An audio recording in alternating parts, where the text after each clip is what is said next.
தரிசனம் ஆலய தரிசனம்.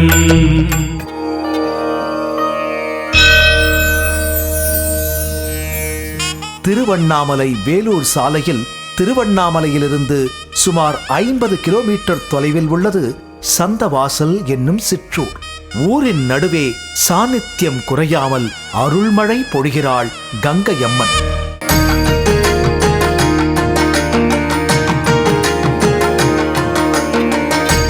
இந்த கோவில் வேலூரிலிருந்து 32 கிலோமீட்டர் தூரத்திலும் ஆரணியிலிருந்து 15 கிலோமீட்டர் தூர தொலைவிலும் அமைந்திருக்கிறது.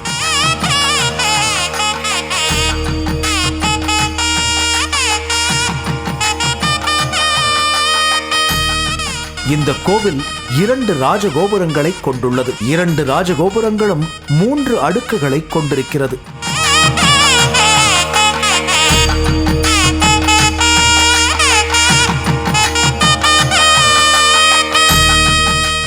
அம்மனின் கருவறைக்கு என்று தனியாக ஒரு கோபுரம் அமைந்துள்ளது. அம்மனின் கருவறைக்கு முன்னால் விநாயக பெருமானும் முருகப்பெருமானும் எழுந்தருளி இருக்கிறார்கள்.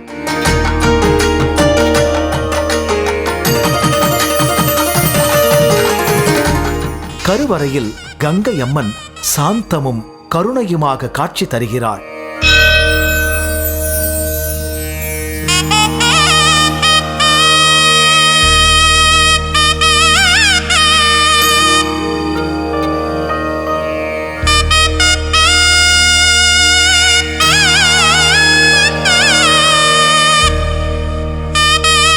சிரிக்கும் கண்கள், மூக்கின் 2 பக்கமும் அழகான மூக்குத்திகள், இடது மூக்கில் பிறை நுதல் போல வளைந்த புல்லக்கு அமைந்த கருணை கொண்ட முகம், வலது கால் தரை நோக்கி தொங்க இடது காலை மடித்துக் கொண்டு அமர்ந்திருக்கிறாள்.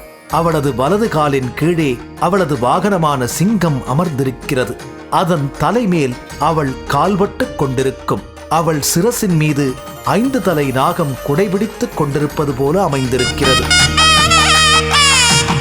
மூலவர் அம்பிகைக்கு பின்புறம் இந்த அன்னையின் சுதை வடிவமும் உள்ளது.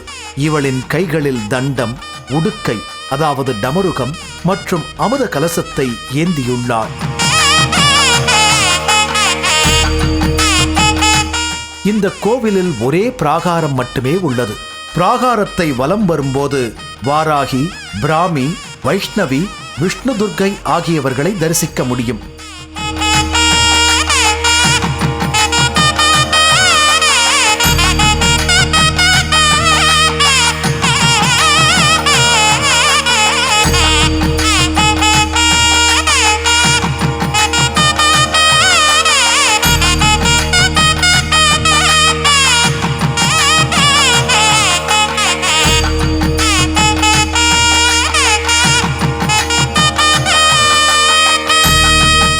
அர்த்த மண்டபம், மகா மண்டபம் ராஜகோபுரத்துடன் அமைந்துள்ளது.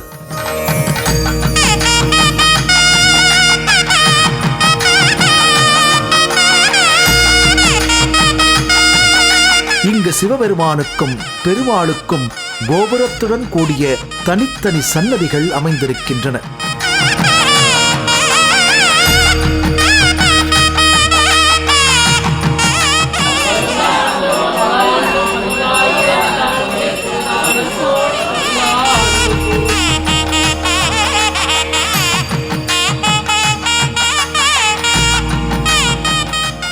இங்கு உற்சவர் அம்பாள், சிவபெருமான் பார்வதி, ஸ்ரீதேவி பூதேவி சமேத பெருமாள் திருவேங்கடநாதன், உற்சவர் துர்க்கையம்மன் சன்னதி ஆகியவர்கள் சன்னதி கொண்டு அமைந்திருக்கிறார்கள்.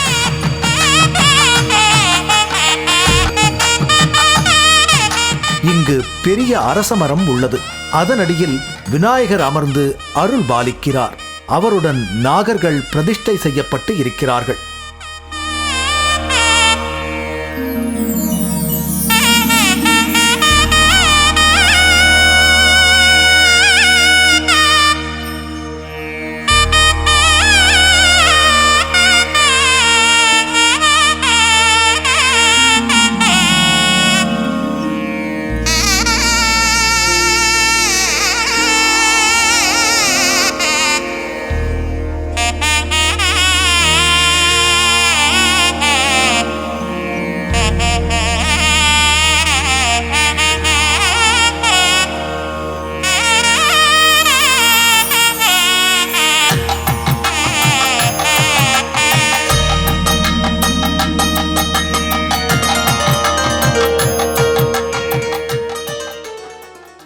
இந்த கோவிலின் தல விருட்சம் வில்வம் தீர்த்தம் பெருமாள் தீர்த்தம். இந்த கோயிலின் தல வரலாறை பார்க்கலாம். ஒரு சமயம் பார்வதி தேவி தாட்சாயினியாக அவதரித்து தட்சனின் மகளாக வளர்ந்து வந்தாள். அவள் திருமண பருவம் எய்தியவுடன் தட்சன் அவளின் திருமணத்திற்கு ஏற்பாடுகளை செய்து 56 தேச அரசர்களுக்கு சுயம்பர ஓலை அனுப்பினான். ஆனால் உமையவளோ தான் மீண்டும் பரமனுடன் இணைய வேண்டி கடுமையான தவம் கொண்டு அவரையே அடைந்தாள். இது தட்சனுக்கு கடும் கோபத்தை உண்டாக்கிவிட்டது. தாட்சாயினியை தன் மகள் இல்லை என்று அறிவித்து விட்டான். பின்னொரு சமயம் தட்சன் ஒரு மகா யாகத்தை செய்தான். அந்த யாகத்திற்கு ஈசனை தனது மருமகன் என்ற முறையிலும் அழைக்கவில்லை. அவருக்கு உரிய அவிர்பாகத்தையும் அளிக்க மறுக்கிறான். உலகின் மிகப்பெரிய வலி புறக்கணிப்பும் அவமானமும் தான். தன்னை ஒருவர் புறக்கணித்து அவமானப்படுத்தினால் கூனி குறுகி நிற்பார்கள். பார்வதி தேவி இதை உணர்ந்து கொள்கிறாள். தன் கணவனை அழைக்காமல் யாகத்தை நடத்துகிறானே தன் தந்தை, அவனிடம் சென்று நியாயம் கேட்போம் என்று கிளம்புகிறாள். ஆனால் சிவன் அவளை தடுக்கிறார். தான் பட்ட அவமானமே போதும், நீயும் சென்று அவமானப்படாதே என்று அறிவுரை சொல்கிறார். ஆனால் தேவியோ அவரின் வார்த்தைகளை மீறி சென்று விடுகிறாள். தட்சனின் யாகசாலை. நியாயம் கேட்டு வரும் தாட்சாயினியை அவமானப்படுத்தி விடுகிறான் தட்சன். தேவி மனம் கலங்குகிறாள். ஈசனின் வார்த்தைகளை மீறி வந்து விட்டோம், இனி மீண்டும் கைலாயம் செல்ல முடியாது. ஆகவே தன் உயிரை மாய்த்துக் கொள்வதே சிறந்தது என்று எண்ணி அந்த அக்னி குண்டத்தில் பாய்ந்து உயிரை விடுகிறாள் தேவி. யாகமும் தடைபட்டு போகிறது. மலைமகளின் இழப்பை சிவனாரால் பொறுத்து கொள்ள இயலவில்லை. சிவனார் கலங்கினார். கண்கள் சிவக்க கோபம் கொண்டார். ஆவேசத்துடன் பூலோகத்துக்கு வந்தார். தனது இடது பாகத்தை ராஜகம்பீர மலையில், அதாவது இன்றைக்கு இந்த கோவில் உள்ள தலம், அதன் மீது வைத்தார். அவரின் அந்த பாதத்தின் மூலம் அவரின் மொத்த உக்ரமும் வெப்பமாக பொங்கி பிரவாகித்தது. அந்த மலையே இரண்டானது, தகித்தது, மெல்ல மெல்ல எரிந்தது. தட்சன், தாட்சாயினி, இதையடுத்து ஈசனின் உக்ரம். அடுத்தடுத்த இந்த நிகழ்வுகளால் ஒன்றுமே அறியாத பெண்ணொருத்தி பாதிக்கப்பட்டாள். நெருப்பின் தகிப்புக்கு ஆளானாள். அலறி துடித்தாள். அவள் கங்கை. ஈசனின் ஜடாமுடியில் இடது பக்கம் அமர்ந்திருந்த கங்கைதான் அந்த பெண். அந்த அக்னி ஜுவாலையிலிருந்து தன்னை காக்கும்படி உதவி கேட்டு தன் சகோதரனை அழைத்தாள். அந்த சகோதரன் மகாவிஷ்ணு. தண்ணீரின் தலைமகளாம் கங்கையை ஈசனின் அக்னி வெப்பத்திலிருந்து காப்பாற்றுவதற்காக 7 நீர்நிலைகளை உருவாக்கி நெருப்பை அணைத்தார். சிவனாரின் உக்கிரத்தை தணித்தார். அன்றைக்கு பெருமாள் ஏற்படுத்திய 7 நீர்நிலைகள் பெருமாள் குளம், ஊற்று பெருமாள் குளம், காட்டு பெருமாள் குளம், வாணிய பெருமாள் குளம், கோமுட்டி பெருமாள் குளம், குட்டக்கரை குளம், வெறும் குளம் என்று இப்போதும் வழங்கப்படுகின்றன.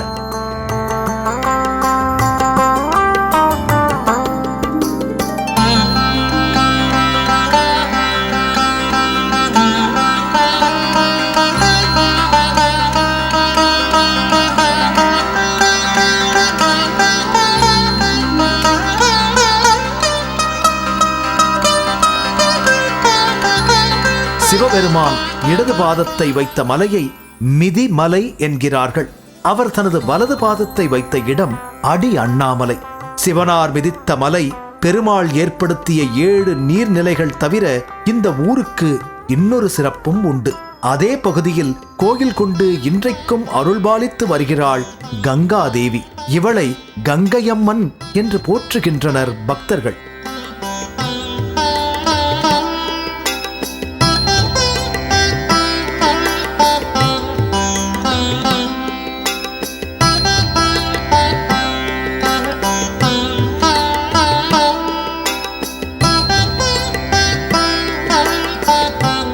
ஒரு சமயம் விஜயநகர பேரரசன் புக்கரின் மகன் குமார கம்பணன் அந்நிய நாட்டு படையெடுப்பை வீழ்த்துவதற்காக தென்னகம் வந்தான்.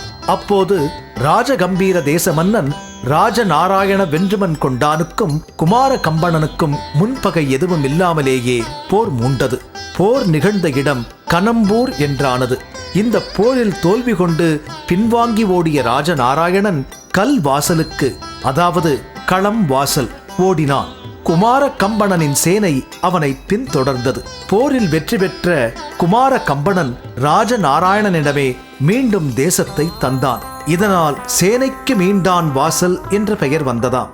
சிலரின் கூற்றுப்படி போரில் மன்னன் ராஜநாராயணன் இறந்து விட்டதாகவும் இதனால் சேனைக்கு மீண்டான் வாசல் என்று பெயர் பெற்றதாகவும் சொல்கிறார்கள். அந்த பெயரே பிற்காலத்தில் மருவி சந்த வாசல் என்றானது. குமார கம்பணனின் மனைவி கங்காதேவியின் உத்தரவுப்படி இங்கே கோயில் எழுப்பி கங்கையம்மனை பிரதிஷ்டை செய்ததாக சொல்கிறது ஸ்தல புராணம்.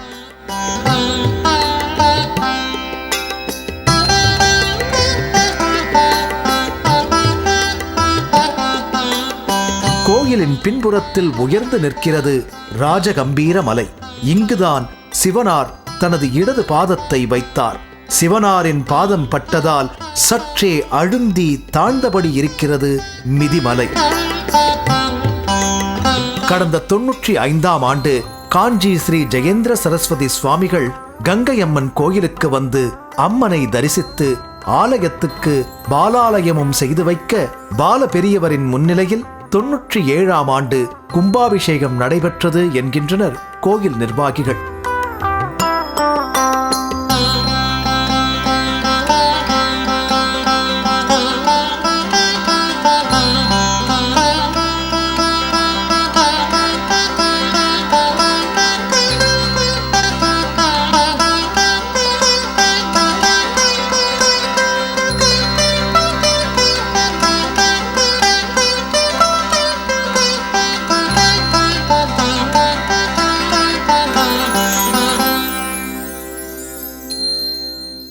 இப்படி புராண சரித்திர முக்கியத்துவம் பெற்ற சந்த வாசலில் நம் பாவங்களை போக்கி புண்ணியங்களை பெருக்கும் கங்கை அம்மனின் அருளாட்சிக்கு குறைவே இல்லை.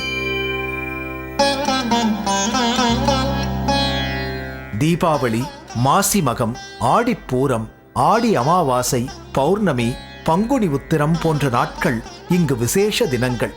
சித்திரை முதல் நாள் நடக்கும் 108 குட பால் அபிஷேகத்தை பக்தர்களே அன்னையின் கருவறைக்குள் சென்று நடத்தலாம். ஆடிப்பூரத்தன்று இங்கு நடக்கும் சுமங்கலி பூஜையில் பெண்களுக்கு 9 வித மங்கள பொருட்களை பிரசாதமாக தருவர். பங்குனி உத்திரத்தன்று திருக்கல்யாண உற்சவம். திருமண தடை, புத்திரதோஷம் உள்ளவர்கள் இங்கு அம்பிகைக்கு துணி முடிதல் என்ற வழிபாட்டை செய்கின்றனர்.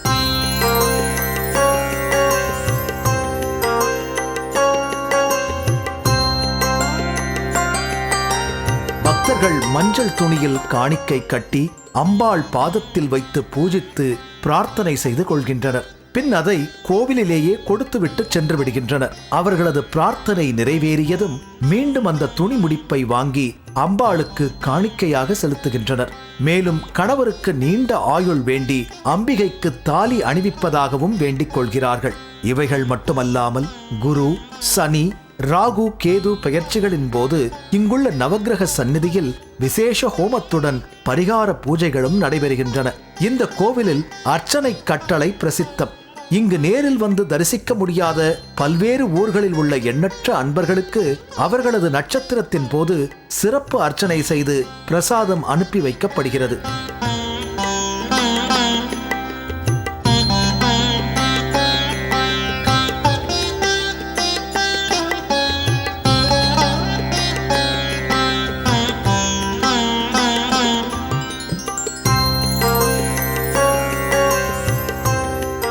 இந்த ஆலயத்தின் அருகே பெருமாளுக்கும் கோவில் இருந்ததாம்.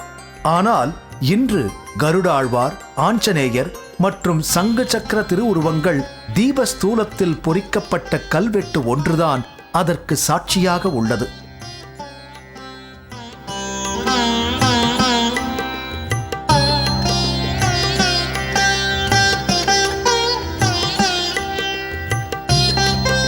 திருக்கோவில்கள் அனைத்திலும் வழிபாட்டுக்கு பிறகு பிரசாதம் தருவது வழக்கம்.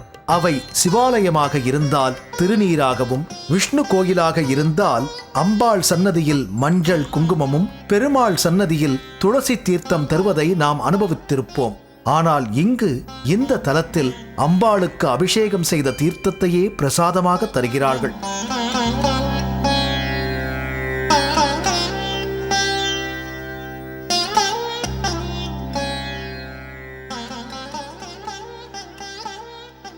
நீர்வடிவ தெய்வமான கங்காதேவிக்கு அபிஷேகம் செய்த தீர்த்தம் என்பதால் இது மிகவும் புனிதமாக கருதப்படுகிறது. பொதுவாக தீர்த்தம் என்றாலே புனிதப்படுத்துவது என்றுதானே பொருள். அதுவும் அன்னையின் திருமேனியில் பட்டு கிடைக்கும் அந்த தீர்த்த பிரசாதம் நமது அனைத்து பாவங்களையும் போக்கி விமோசனம் கொடுக்கும் என்பதில் எந்த சந்தேகமும் கிடையாது. திருவண்ணாமலையில் திருக்கார்த்திகை தீபம் கொண்டாடிய மறுநாள் இங்கே மலையில் விஷ்ணு கார்த்திகை கொண்டாடப்படுகிறது. அப்போது மலையில் தீபமேற்றும் விழாவில் எண்ணற்ற பக்தர்கள் பங்கேற்பர். இத்தனை அற்புதங்களை கொண்ட கங்கையம்மனை, கங்கா தேவியை வணங்கி மகிழ்வோம். நம் பாவங்களை எல்லாம் போக்குவோம். அன்னையே, நின் பாதமே சரணம் என வணங்குவோம். அவள் அருளை பெறுவோம்.